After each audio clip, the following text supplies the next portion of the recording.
Imagine a Revolutionary War soldier navigating the misty forests of New Jersey, only to glimpse a hulking, shadowy figure slipping through the trees, a creature covered in thick fur with eyes that glint red in the dark. Or picture scouts on the cliffs of New England, staring in horror as a massive serpent undulates through the water below, vanishing as quickly as it appeared. These tales aren't just folklore. They're eerie accounts shared in logs and letters from soldiers and settlers who dared explore the uncharted wilds of early America. In this episode, we're diving into the most mysterious cryptid encounters of the Revolutionary War. Hello, citizen. This content creator is a confirmed conspiracy theorist and has been subject to repeated penalties for spreading controversial rhetoric. Please proceed with caution, trust the government, remain silent. Your compliance is appreciated and, of course, non-negotiable.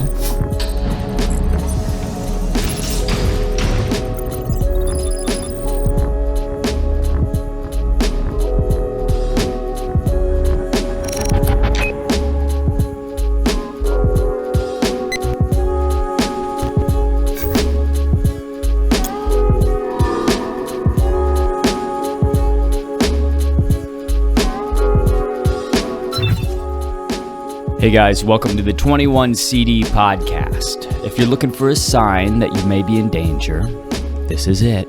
As always, I am your ghost John, here today, but tomorrow is never promised. So protect your kids, protect yourselves, and always question the narrative.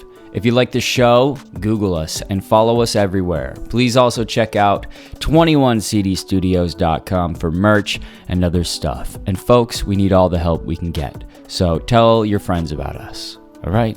Bye. One of the most compelling cryptid sightings of the Revolutionary War involves Commodore Stephen Decatur, a prominent American naval officer who reportedly had a close encounter with a creature known as the Jersey Devil. Decatur's story is one of the few reported sightings from the Revolutionary War era, lending a historical edge to the folklore. Decatur, though best known for his heroics in the early 1800s, is said to have had a brush with the Jersey Devil during a munitions testing exercise around the Pine Barrens during the Revolutionary War. According to the tale, Decatur was overseeing a series of cannon tests near Burlington, New Jersey, to ensure the accuracy and firepower of the artillery his men would soon use in battle. One late afternoon, as the exercises wrapped up, Decatur and his men spotted something strange in the distance. A creature took flight from the woods and soared high above the field, heading straight toward the line of cannons. Witnesses described the creature as dark, with bat-like wings, a goat-like head, and hooves, as well as a long tail, which is a striking match to the description of the Jersey Devil that we know today. Intrigued and unnerved, of course, Decatur ordered one of his men to aim at the creature and fire. When the cannon was lit, it roared and the projectile shot into the air, striking the creature in what should have been a fatal blow. Maybe it was grape shot or something like that, which resembles a very large shotgun munition. But rather than plummeting to the ground, the creature simply shrugged off the hit, its wings beating as it continued to fly over the men's head, letting out a ghastly scream before disappearing into the tree line. The soldiers were left in stunned silence, of course, unable to comprehend how something so large had survived a direct cannon shot. The story spread quickly among soldiers and locals who were already familiar with tales of the Jersey Devil and its unsettling cries. Decatur's men, who were seasoned and not easily spooked, insisted on what they had seen and continued to tell the story to the others. The sighting contributed to the legend of the Jersey Devil as sort of an otherworldly creature, not something that's just from the woods in North America. It's invulnerable to conventional weapons, it seems, and able to defy human explanation and science. Skeptics argue that this tale is of course exaggerated or the result of stress from battle and superstition among soldiers, but others see it as a credible story given Decatur's respected position and the wide number of witnesses that were present that day. Decatur himself never publicly commented on the encounter, perhaps wary of damaging his credibility, but those close to him claimed he privately confirmed the story until his death. The Decatur sighting, set against the backdrop of the Revolutionary War, has become one of the enduring stories that ties the Jersey Devil to American history. This was not a creature who was merely a product of colonial superstition, but an actual, active presence during a period of great conflict. It was an unexplainable terror that haunted the very people fighting to establish this nation. Decatur, for those who don't know, wasn't no chump. This was a very well-known and distinguished individual. Commodore Stephen Decatur is best known as an American naval hero who achieved fame during the early 19th century, particularly for his daring exploits in the First and Second Barbary Wars, as well as the War of 1812. Decatur became a celebrated figure for his courage, his patriotism, and his leadership, and he was one of the first military figures in the United States to be dubbed a national hero. During the First Barbary War, Decatur led a daring raid in Tripoli Harbor to destroy the captured American frigate, the USS Philadelphia, which had run aground and fallen into enemy hands. So to prevent the ship from being used by the Barbary pirates, Decatur and his men disguised themselves, infiltrated the harbor, boarded the vessel, and set it ablaze. British Admiral Lord Nelson allegedly called this act the most bold and daring act of the age, solidifying Decatur's reputation. Decatur also distinguished himself in hand-to-hand combat in the Tripoli harbor in 1804. Where he famously avenged his brother James Decatur's death in a fierce fight with an enemy captain. During the War of 1812, Decatur commanded the frigate the USS United States and achieved a notable victory over the British frigate the HMS Macedonian, capturing it in fierce naval combat. His victory was one of the few bright spots for the United States in the early stages of that war, boosting morale and symbolizing American resolve. So this guy wasn't really just any old dude who arrived to America on a boat. This guy, he was a pretty profound figure, pretty well known, pretty well respected, and not really the guy who would just make something like a dragon, which is what I think the Jersey Devil is, up out of thin air. So where did the Jersey Devil come from then, and what is it exactly? Let's start at the beginning with Mother Leeds and her infamous 13th child. Now, it's one thing to call a baby cursed, but how many tales of cursed children go on to terrorize generations for over 300 years? According to the origin legend of the Jersey Devil, Deborah Leeds, who was isolated in the depths of the Pine Barrens, cursed her unborn 13th child. She didn't want to have another kid. But here's the twist. The Leeds family wasn't just any family. They had political enemies, big ones. Their feud with none other than Benjamin Franklin himself got vicious as he slandered the Leeds Almanac as satanic. Conveniently, a devilish child with supernatural powers fit right into this feud. It's not hard to imagine that Franklin's propaganda helped twist public opinion against the Leeds family, cementing the story of this beast in American folklore. Now, why does this matter? Because history has a habit of concealing the truth under layers of legend. The Leeds family may have truly birthed something otherworldly. I'm not saying they didn't.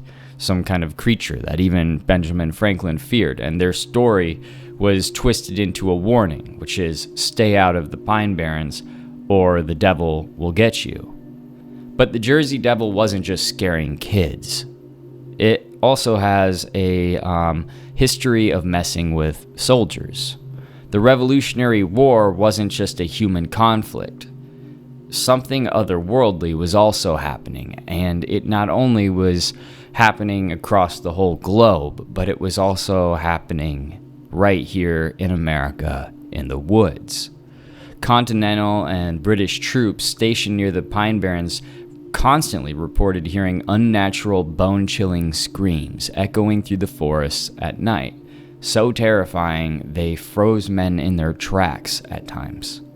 Some soldiers claimed that these cries weren't random. They happened before big battles or heavy losses, as if the Jersey Devil was an omen of death. There are even accounts of soldiers seeing the creature. In 1778, a group of British troops claimed that they spotted it hovering over their campfire, and it was this flying beast with glowing red eyes. They tried to shoot it, but bullets didn't do anything. It just vanished into the night. So imagine that. These battle-hardened soldiers, armed and ready for anything, terrified by some creature that seemed unkillable. Because these guys in this time, everything they ate had to be killed. They were skilled hunters. They probably had had many run-ins with bears and wolves and wildcats and knew what they sounded like and looked like in the nighttime. So what kind of beast was this? For these men, the Jersey Devil wasn't just folklore. It was real. It was a malevolent entity that turned the forest into enemy territory.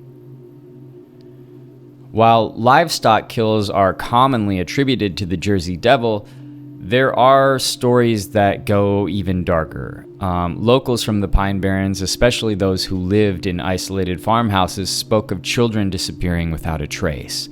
These weren't just accidents or runaways either. Some say that the children were taken by the devil itself, plucked it from the woods, or lured away by strange sounds or music.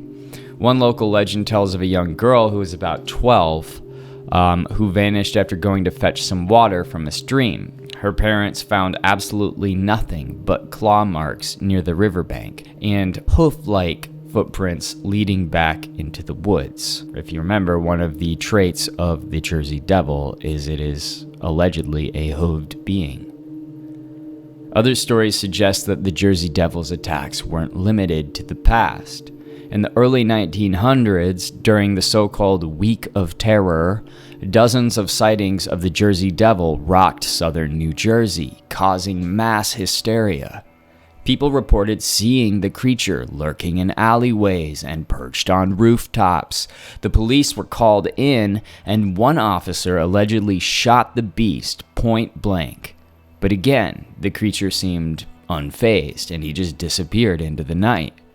Witnesses claimed that during this week, a rash of unexplainable injuries and even a few deaths occurred. Though no one could definitively link them to the Jersey Devil, that's kind of what people were hinting at. So is this a coincidence? The Jersey Devil isn't just a historical mystery, as you can see. There are strands that lead it here to the modern times, making it a modern-day monster. In 2015, a man near Galloway Township snapped a photo of a bizarre batwing creature with hooves flying near a golf course. The photo, though blurry, is extremely odd, showing this sort of dark-winged figure in mid-flight with a shape that matches classic descriptions of the Jersey Devil. But was it a prank or not? We do live in an age where almost anything can be made up, and it all looks pretty real these days, not gonna lie. Then there's this truck driver who spotted the devil along Route 9 in 2013. He pulled over to get a better look at what he described as a hideous face and eyes that burned like fire. The creature stared him down before just disappearing into the shadows, sort of melting back into the darkness. This wasn't some out-of-towner looking for attention. This was a local driver who had no reason to make something like this up. Theories surrounding the Jersey Devil go beyond typical cryptid lore, though. Some say it's a supernatural entity summoned by occult practices. And honestly, if you look into it deep enough, it shares a lot of correlations with another known cryptid, a well-known cryptid, I should say, Mothman. But the occult practices idea is a theory backed by the Pine Barrens' history of witchcraft. There's sort of rumors of mystical and mysterious disappearances attributed to this cryptid and these occult practices. Others suggest that it's a government experiment gone wrong, a mutated creature released, or one that escaped from a military facility or a lab. New Jersey's Pine Barrens cover over 1 million acres, which makes it a perfect hiding ground for a creature that wants to remain out of sight. Maybe it's not a product of a Leeds curse or some kind of vengeful spirit, but a literal monster more akin to the Nephilim or the Elohim experiments, the splicing of genetics long into the past, creating these hybrid creatures. Could be something like that. Could also be an interdimensional being that has no ties to good or evil and is just an interdimensional creature that just comes and goes, and sometimes you see it and sometimes you interact with it and sometimes you don't, and it just sort of wanders through the woods, sometimes preying on you, sometimes not. There's something about the Jersey Devil that just doesn't fit into the typical cryptid profile. It's been cited for centuries. It defies bullets. It vanishes without a trace, and it's left behind a disturbing trail of sort of physical evidence and reports. They found these weird hoof prints next to dead livestock. That doesn't really make sense. Why would a predator have hooves? That's not typical. So is all of this, again, just mass hysteria? Some sort of weird series of hoaxes that have come to life? Or is there actually something out there? For centuries, locals have lived in fear of the Pine Barrens and the creature that roams there. The legend persists, and sightings do continue. Eyewitnesses describe something eerily consistent throughout the years, something that's managed to stay hidden in an era where cameras are literally everywhere. But our theory on that is that cameras can't always pick these types of creatures up, these interdimensional beings. And Decatur, believe it or not, is not the only celebrity to have seen the beast. Joseph Bonaparte, the elder brother of Napoleon Bonaparte and former king of Spain, is said to have had his own eerie encounter with the Jersey Devil while living in Bordentown, New Jersey in the early 19th century. Bonaparte had moved to New Jersey in 1816 after being exiled from Europe, and he settled on a grand estate known as Point Breeze, where he spent years in peace. However, his time there would include a story that he claimed he would never forget. One snowy afternoon, Bonaparte was out hunting in the woods surrounding his estate, and as he moved through the forest, he noticed strange tracks in the snow, and the prints were unlike anything that he had seen before, cloven hooves, but spaced kind of widely, and that suggested that the creature walked on 2 legs rather than 4. Curious and unnerved, Bonaparte decided to follow the tracks deeper into the woods. As he moved, he heard rustling in the trees and the faint sound of something moving just out of sight. Suddenly, he came face to face with a creature that he would later describe as a hideous apparition, with a long, thin body, large wings, cloven hooves, and a head resembling that of a horse or a goat. Its eyes glowed with a strange sort of red light, and it exuded an unnatural presence that sent a chill through him. The creature reportedly stared at him for a moment, its fiery eyes locking onto his, and then it let out an unearthly screech. With a flap of its massive wings, it took off into the air and vanished above the trees. Bonaparte, shaken of course, returned to his estate and reported the experience to his friends and servants, who informed him that he had likely encountered the legendary Jersey Devil.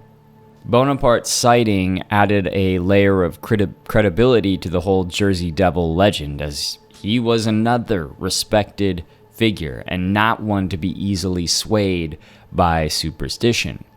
Locals were already familiar with tales of the Jersey Devil, but having somebody like the brother of Napoleon Bonaparte, an esteemed European nobleman, confirm an encounter definitely lent the story a little more legitimacy. Bonaparte continued to live on his estate, but he reportedly kept his distance from the woods after that day, unwilling to risk another meeting with the creature. Pretty wild stuff, and in my opinion, I do believe that the Jersey Devil is a dragon. I think North America had a dragon problem back in these days before the Europeans arrived, at least on a massive scale.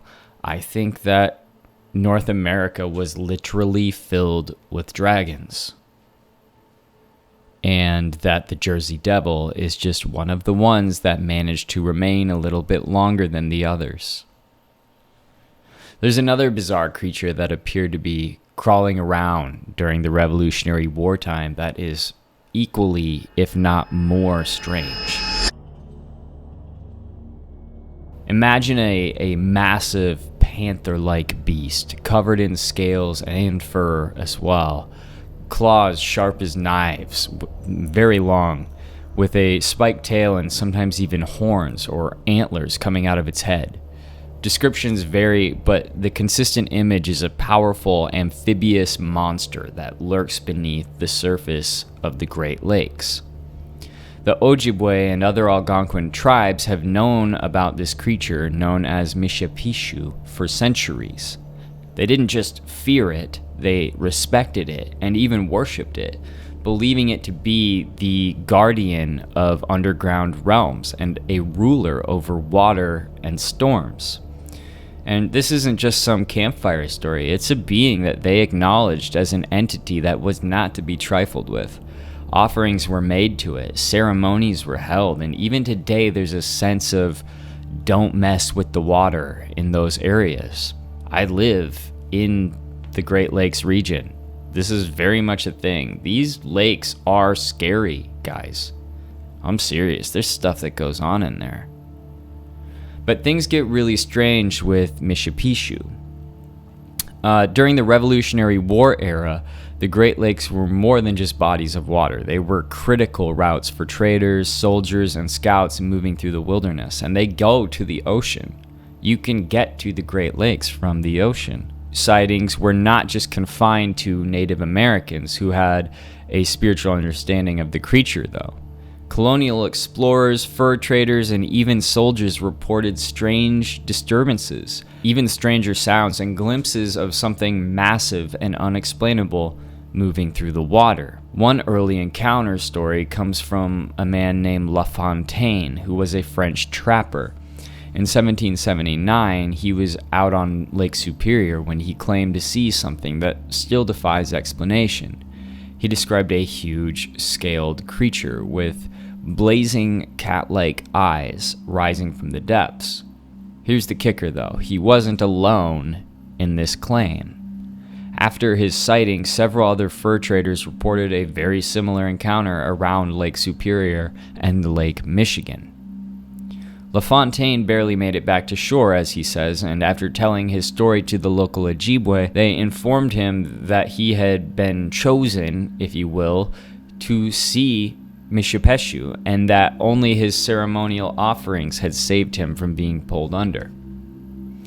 Even soldiers stationed near the Great Lakes reported eerie encounters. Some claimed to see something in the water watching them, its eyes reflecting back like embers in the night.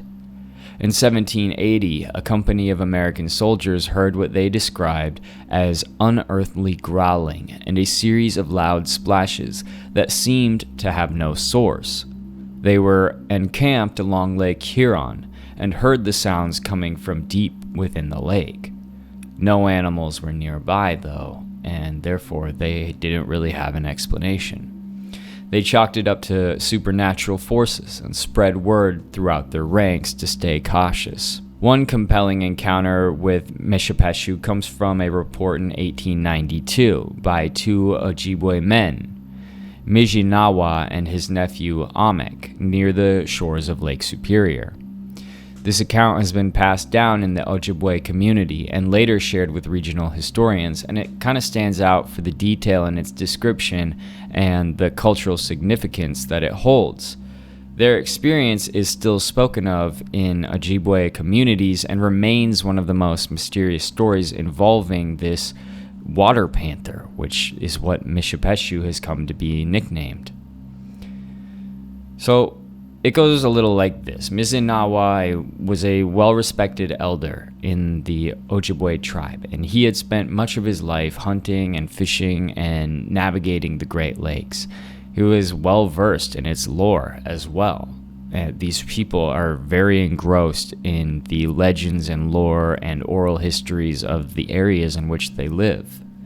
In the summer of 1892, he and Amek set out on a fishing trip along Lake Superior's shoreline. As was customary, they offered a small tobacco bundle to the water, which was a traditional practice to appease Mishipeshu, asking for safe passage and a successful hunt. That night, as they made camp along a remote section of shore, they settled by a small fire and listened to the sound of the waves. Lake Superior was calm that night, and the stars reflected on its glassy surface. But around midnight, the wind began to shift, and the lake took on an eerie silence, broken only by the occasional slap of water against the rocks.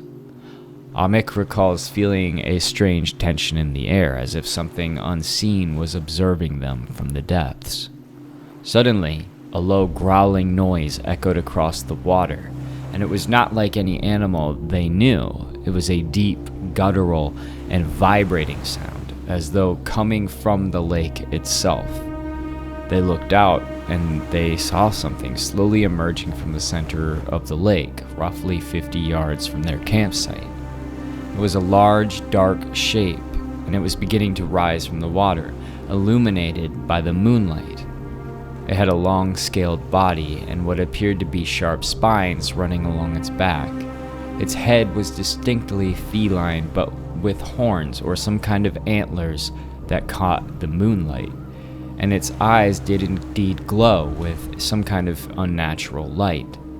Mijinawa instinctively told Amek to look down and not make direct eye contact with the creature, a traditional Ojibwe belief for dealing with spirits or supernatural beings.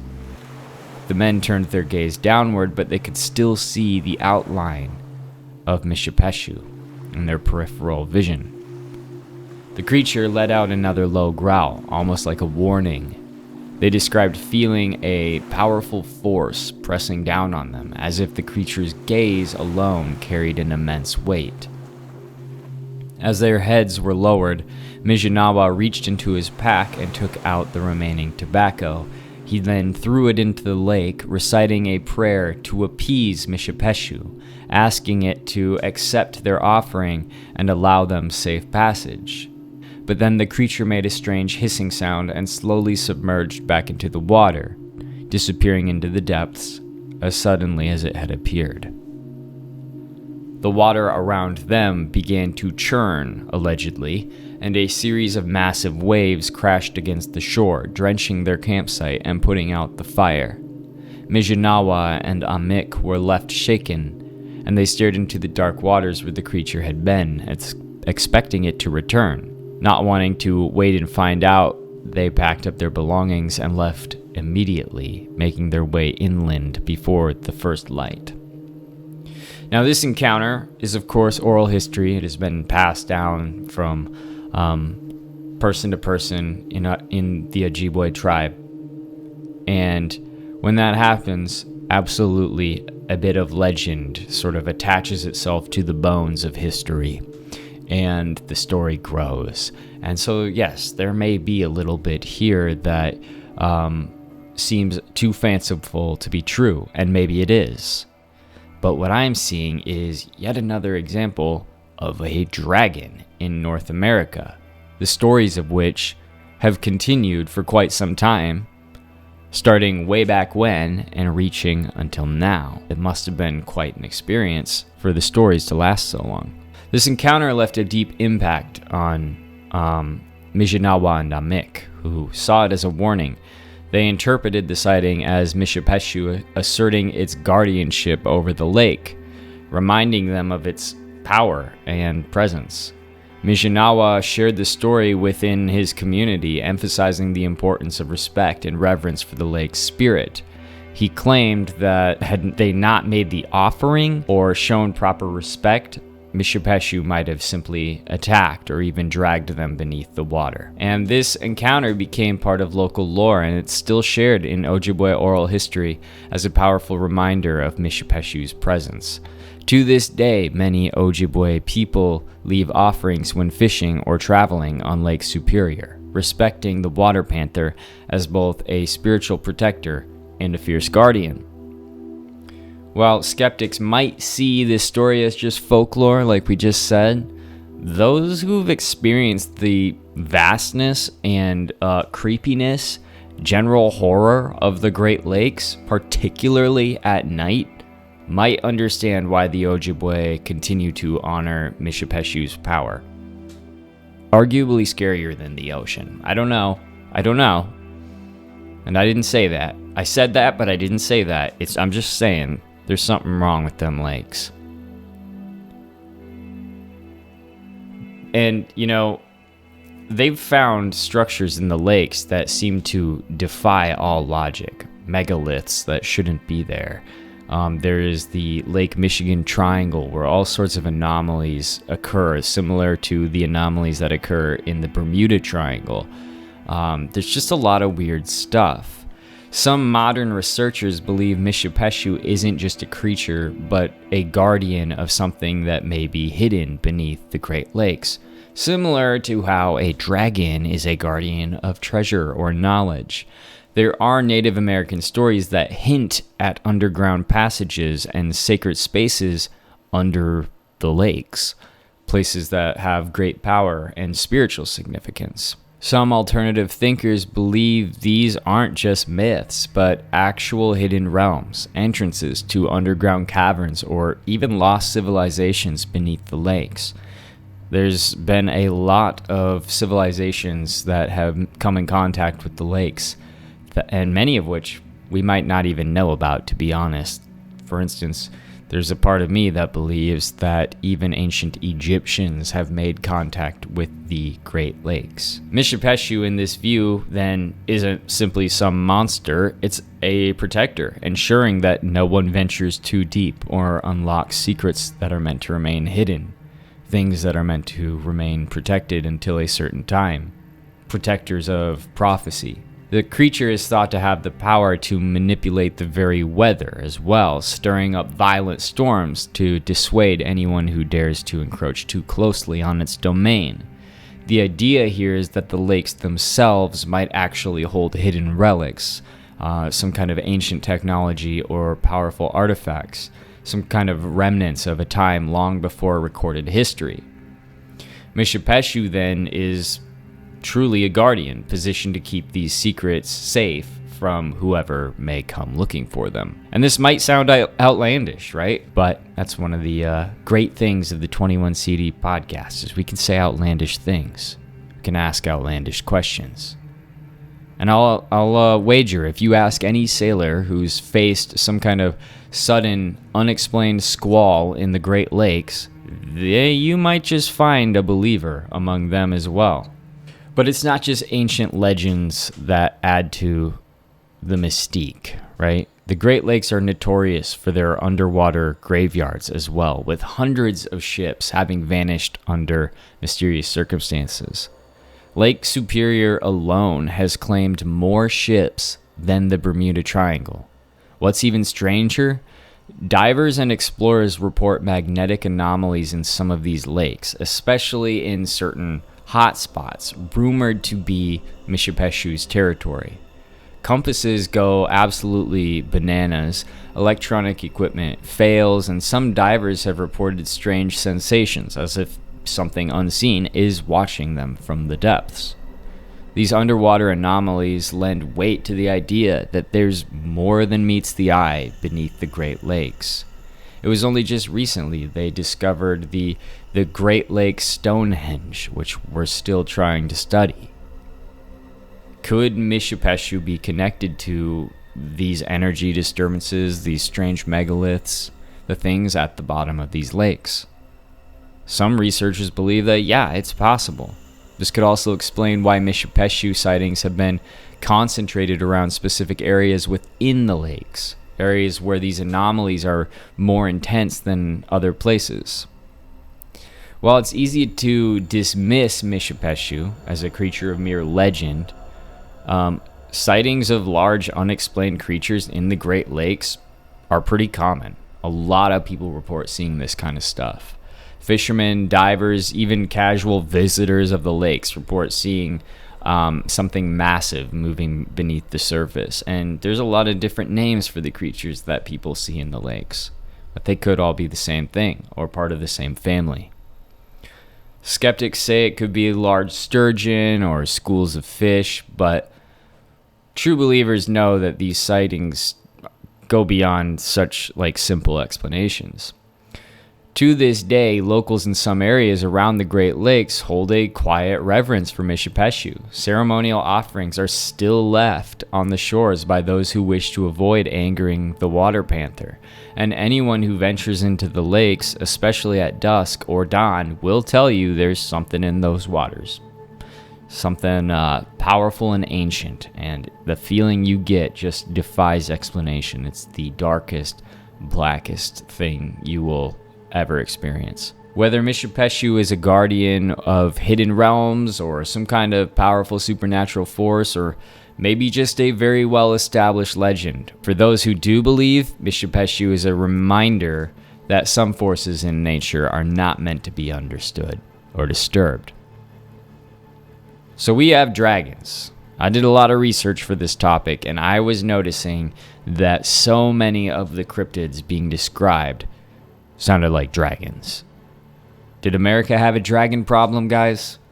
Somebody needs to do a study on that. Maybe one of our next episodes will be all of the dragons that we can find recorded in America. Another well-documented cryptid encounter from the Revolutionary War period involves not a dragon, but sightings of a strange ape-like creature in the forests of, you guessed it, New Jersey. And this creature is often called the wood devil and has been called Big Red Eye. And these encounters, primarily reported by soldiers and scouts moving through the dense, heavily wooded areas, describe a large, hairy creature that would emit loud, unearthly screams and evade any attempt at capture or observation. During the Revolutionary War, American and British soldiers alike had to navigate these dense, wild forests of New England. And New Jersey, too, was a state that saw some of the most intense combat and skirmishes of the war. Reports from soldiers stationed in this region include strange sightings and terrifying experiences with a creature that resembled a large, ape-like beast, standing over 7 feet tall and covered in dark, shaggy fur.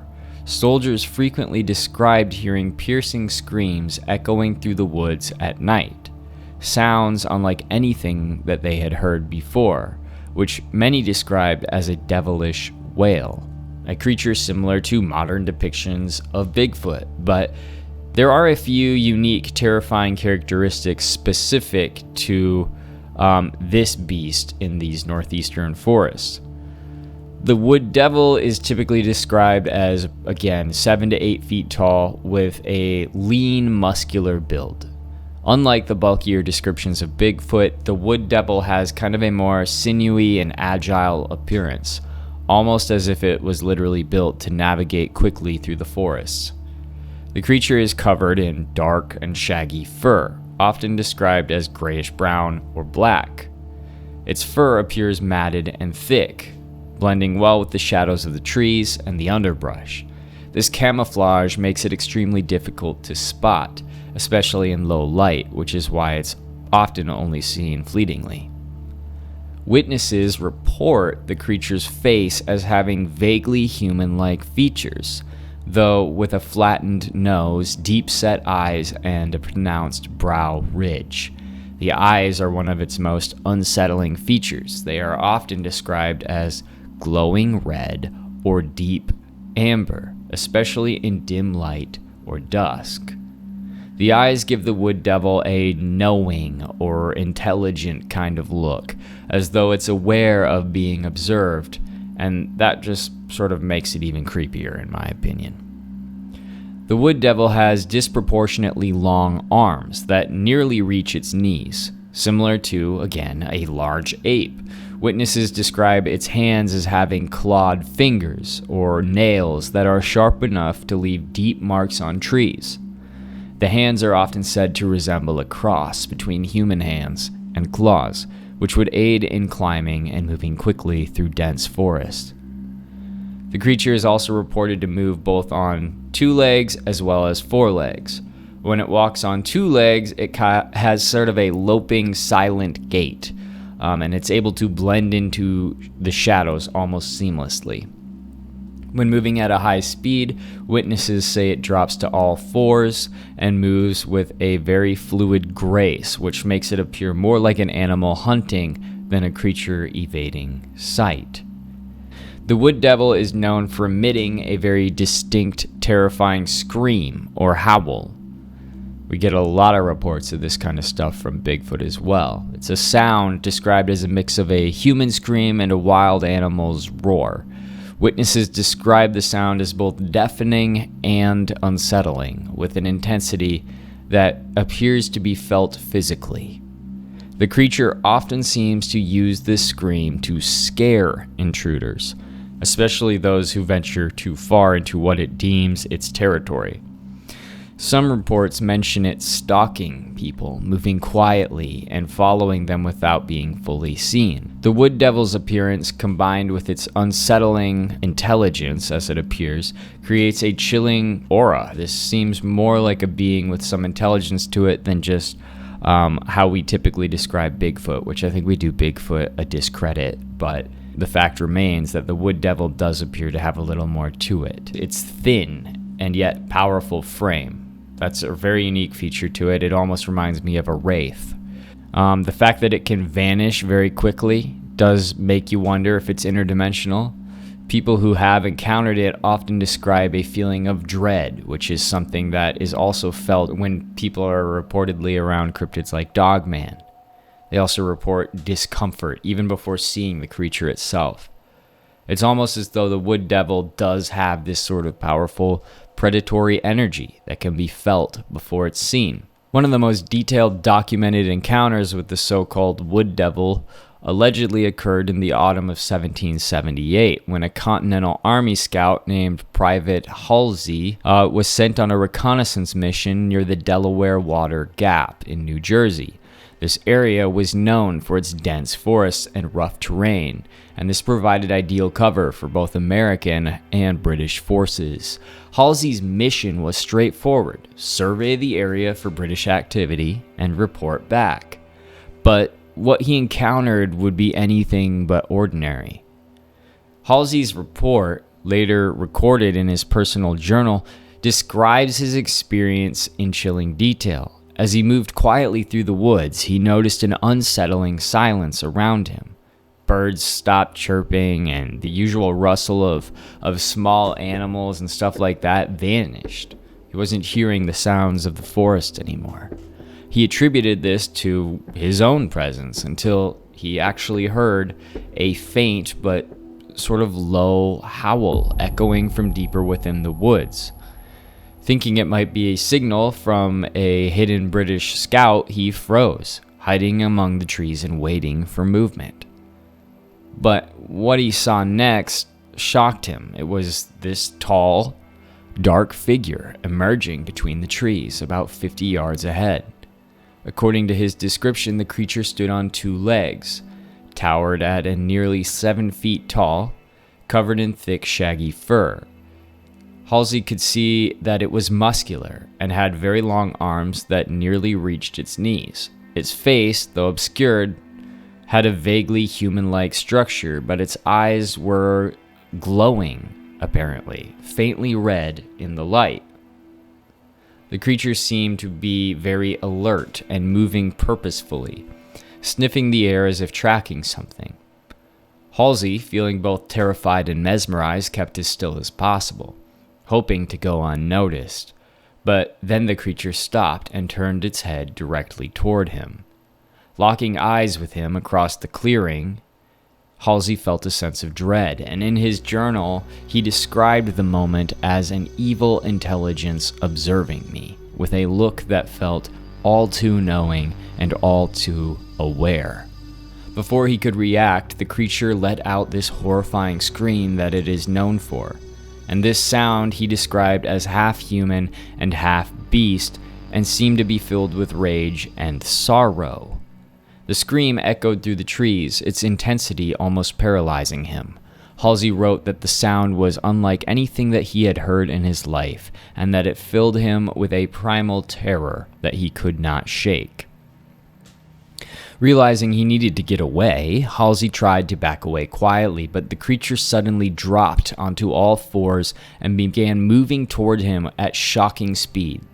He turned and ran, tearing through the forest as fast as he could, all the while hearing the creature's heavy footsteps and panting breath behind him. He didn't dare look back, though, of course, fearing that it would be the last thing that he'd ever do. After what felt like an eternity, he stumbled out of the trees and into a small clearing near his original trail. When he stopped to listen, the forest had returned to silence. It seemed as if the creature had disappeared. He immediately headed back to camp and reported his experience to his commanding officer. And while his officer was skeptical, other soldiers in the camp noted that they had heard strange sounds in the woods at night. Sounds that they had dismissed as wild animals such as wolves or maybe the wind. In Halsey's journal, he described the encounter in detail, though, adding that he was forever haunted by the red-eyed devil of the New Jersey woods. The experience deeply disturbed him, and he never went on another solo scouting mission. Strange sounds persisted in that area, and the story of the wood devil began to spread. Halsey's warnings were obviously taken more seriously, and many in his regiment even refused to patrol the area near the Delaware Water Gap alone after dusk. This story, along with others, has been passed down through generations, and Halsey's journal remains one of the most compelling pieces of evidence of cryptid activity during the Revolutionary War. The tale of Halsey's encounter with the wood devil is not only a fascinating piece of history, but also a chilling reminder of the mysterious forces that may still roam the dense forests of the Northeast. I think that one of the reasons that North America has so many national forests that are just so massive and so dense and so unexplored is because when we got here and we started moving across this land and building our cities and building our villages and expanding our technology and our abilities and all that, there were things here that we couldn't exactly beat. There were places we couldn't control or explain, and a lot of those things are in these woods. Maybe even more evidence of this wood devil. British soldiers, too, documented sightings of this guy. One notable account comes from a British officer who, allegedly in a letter that he sent back to his family in England, described his camp being disturbed nightly by howls and screams that seemed to come from just beyond the firelight. He wrote that his men were deeply unnerved and attributed the noises to a large creature that was somehow both stealthy and massive. The officer speculated that it might be a native animal unfamiliar to Europeans, but he noted that even the local guides seemed unsettled by the sounds. There were also tales of soldiers finding strange large footprints along trails in the New Jersey forest, prints that could not be attributed to any known animal, and these footprints were described as being larger than a human's, with toes that appeared to have claw-like impressions. A Continental soldier sketched one of these prints in his journal, noting that it was too large for a bear, yet unmistakably of a creature that walked on two legs. This creature, known as the Wood Devil, or Big Red Eye, continued to be sighted in New Jersey into the 19th and the 20th centuries, blending into the broader lore surrounding these Bigfoot-type creatures in North America. Modern cryptozoologists consider these Revolutionary War-era accounts to be some of the earliest recorded sightings of an eastern Bigfoot-like creature, lending credibility to the idea that these large bipedal cryptids may inhabit all of these dense forests in North America. The documented encounters with the Wood Devil from soldiers and scouts provide one of the most compelling historical cases for cryptid sightings in Revolutionary America, with descriptions that do match sightings of similar creatures up to modern sightings, modern times.